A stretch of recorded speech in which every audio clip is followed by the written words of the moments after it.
I started covering Bilderberg back in 2006, so over the 12 years I've seen it change a lot, namely the amount of coverage that it receives. When I was there 12 years ago, there was maybe 3 or 4 journalists and about 5 protesters.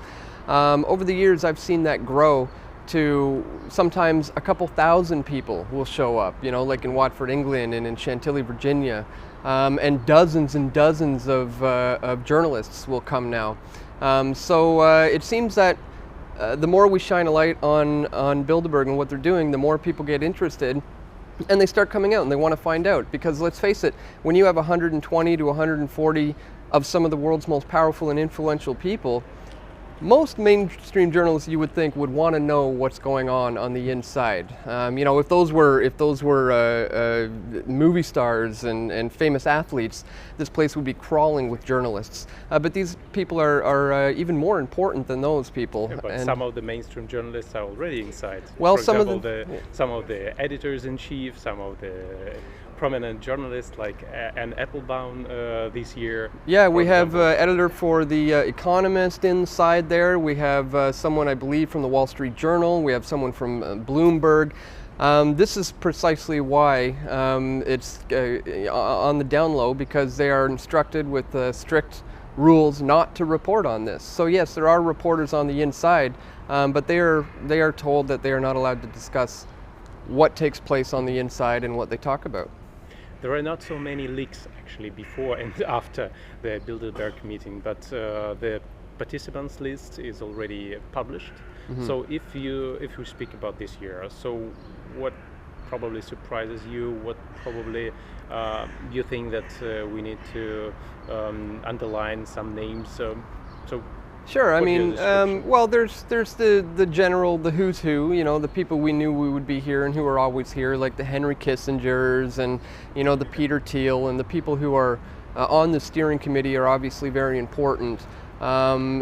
This year, you know, there's a lot of notable heads of finance. You have the governor of the Bank of England, for example, is going to be here. You have the head of the Federal Reserve, chairman of the Federal Reserve. You have a lot of very important men of influence in the field of finance. You also have military men here. You know, you got the Secretary of NATO visiting here at the same time as General David Petraeus. This guy was the director of the CIA. He's a military man who was involved with every single thing that the Iraq War was all about. So definitely some powerful people. He is still powerful, you think? Yeah, I think so. You know, that's why they get invited here, because they still wield a certain amount of influence. You asked me which one surprises me. I would have to say the one I'm kind of surprised by is the Cardinal from the Vatican. That is, as far as I know, a first. I've never seen anyone from the Vatican here before, so I was kind of surprised to see that one. What can you say about it? So it's just a surprise, or you have some thoughts about it? Well, what does it mean actually? Because it's something strange. It seems like it does. It's strange to have a cardinal and so high-ranking cardinal. So he has a certain place in the hierarchy of the Vatican. Yeah. And he is the second or the third man in the Vatican. Yeah. Well, since the meetings, the minutes of the meetings are never published, all we can do is speculate, which is not something as a journalist I like to do. But that's all we can do at this point, because we'll never really know. So it's really tough to say what his position here is. You know, one of the topics on the agenda was current events. You know, that could mean just about anything. You know, very, very vague. So he could be here to discuss whatever they have in mind for current events. You know. I see. But if so, that's true. That's almost everything concerned to Bilderberg is some sort of speculation. Right. But, are there any things that you know for sure? So if we speak about Bilderberg, if we speak about the processes they discuss and the decisions probably then implemented in a real life. Mm-hmm. So what can you say?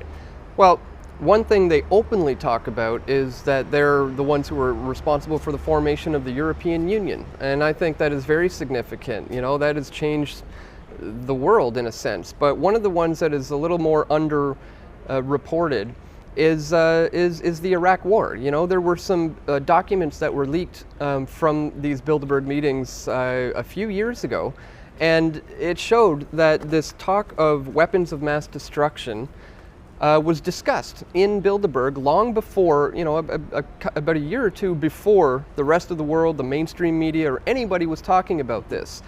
So it seems that they were influencing the members of the Bilderberg group to get it in their heads that Saddam Hussein had weapons of mass destruction and he needs to be stopped.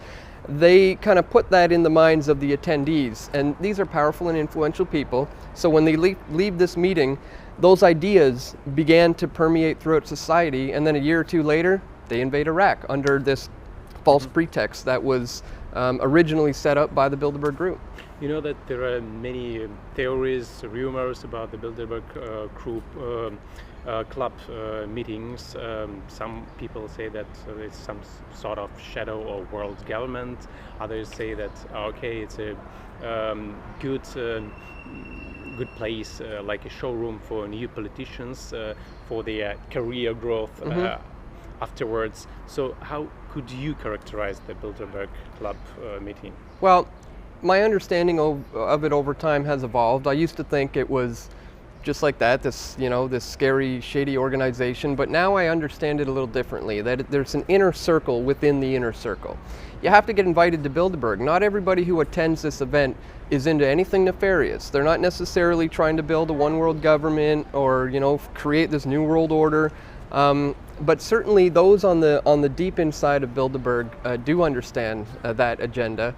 And I think a lot of the times they're inviting people who they're kind of testing out, you know, to see who's going to be brought into the fold, who's you know on the level to be brought into the inner circle, essentially. So it's like the Russian dolls, you know. It's like one within another. I think that's the same with Bilderberg. So, you know, you really got to look at the steering committee, the organizers, and you know, not the whole thing as a whole. Not everybody who goes there is doing everything bad. It's, you know, it's just the main inner core. Thank you so much. Yeah, no problem.